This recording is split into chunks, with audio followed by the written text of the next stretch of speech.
최근 주식시장이 보여주는 반등은 표면적으로는 관세 유예 조치나 경제 지표 개선 기대감에 힘입은 듯 보이지만 실제로는 상당히 취약한 기반 위에 세워진 착시일 가능성이 크다. 특히 트럼프 대통령이 발표한 대중 관세 일시 중단은 단기적으로 시장의 안도감을 이끌어냈지만 이는 구조적 해법이 아닌 협상 전술의 일환으로 봐야 하며 과거에도 반복되어 온 압박과 후퇴의 전형적인 트럼프식 외교 패턴일 뿐이다. 이런 상황에서 시장의 기술적 반등은 어쩌면 위험 신호일 수도 있다. 많은 투자자들이 50일 이동평균선이 200일선을 하향 돌파하는 데스크로스를 중요한 바닥 신호로 간주하지만 실제로 이 지표는 후행성이 강하고 오히려 시장 하락이 본격화되는 과정에서 나타나는 현상이라는 점에서 그 신뢰도는 상당히 낮다.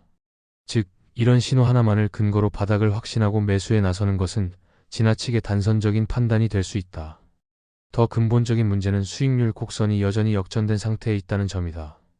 단기 금리가 장기 금리보다 높은 상황은 전통적으로 경기 침체 가능성을 시사하며 특히 미국채 시장이 보여주는 이러한 구조는 연준의 금리 정책이 투자자 신뢰를 되찾지 못하고 있음을 의미한다.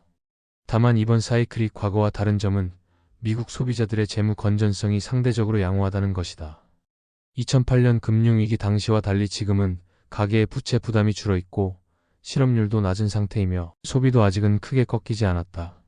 이런 점은 단기 침체 리스크를 일부 상쇄하는 역할을 할 수 있지만 인플레이션과 고금리가 지속될 경우 소비가 급속히 위축될 가능성 또한 함께 내포하고 있다. 관세와 금리라는 두 축 모두 여전히 불확실성이 높고 연준은 추가적인 정책 여력을 거의 소진한 상태이기 때문에 시장이 자생적으로 회복 동력을 찾기는 쉽지 않아 보인다. 기업 실적 발표 시즌이 다가오고 있는 현 시점에서 투자자들이 가장 경계해야 할 것은 이 정도면 바닥일 것이라는 막연한 낙관이다. 특히 기술적 지표나 단기 뉴스플로우에 기대 매수 타이밍을 섣불리 단정짓는 것은 큰 리스크로 이어질 수 있다. 오히려 지금은 거시 흐름과 정책 방향, 소비와 고용 등 실물 경제 지표를 종합적으로 살펴보며 리스크 관리에 집중해야 할 시기다. 단기적으로는 반등이 이어질 수 있지만 이는 구조적 회복보다는 단순한 쇼커버나 낙폭과대 반등에 가까우며 정책 불확실성과 침체 가능성이 해소되지 않은 상황에서 하방 리스크는 여전히 유효하다.